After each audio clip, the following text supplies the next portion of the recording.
सुबह का समय था। रसोई में पुराना लकड़ी का चूल्हा बुझा पड़ा था। तारा आटे का डब्बा खोलने गई, लेकिन उसमें बस तली में चिपके कुछ दाने ही बचे थे। उसके चेहरे पर चिंता की लकीरें उभर आई। उधर आंगन में बैठी सास बबीता अपने माथे पर हाथ रखे सोच रही थी मन ही मन, हे भगवान, घर में अन्न ही न बचे तो पेट कैसे भरेगा। छोटे छोटे बच्चे हैं, क्या भूखे से सोएंगे। उधर तारा ने रसोई में खाली डिब्बा हाथ में उठाकर देखा और आंखें नम हो आई। सोचते हुए बोली मन ही मन, घर में अन्न नहीं है, माँ जी भी परेशान है और मेरे मासूम बच्चों का पेट भी भरना है। पति का साया भी छिन गया। अब ये घर संभालना मेरी ही जिम्मेदारी है। क्या करूं। दरअसल तारा के पति का 20 दिन पहले ही रोड एक्सीडेंट में देहांत हो गया था। वो दिहाड़ी मजदूर था जो रोज कमाता और परिवार का पेट पालता था। रात को सब पानी पीकर ही सो गए। तारा ने धीरे से अपनी पेटी खोली।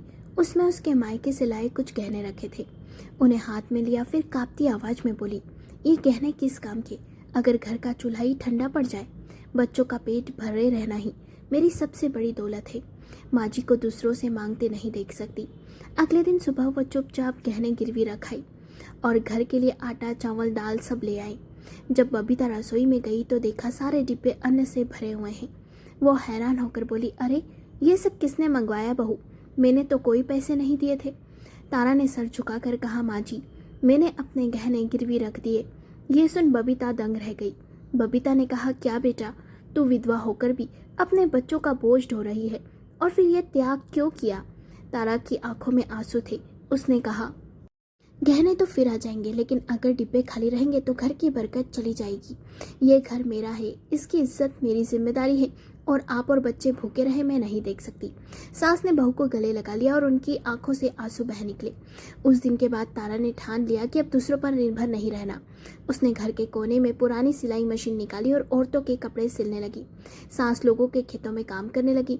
धीरे धीरे तारा का काम बढ़ा और घर में रोज का राशन आने लगा। दोनों सास बहू मिल घर का खर्च उठाने लगी।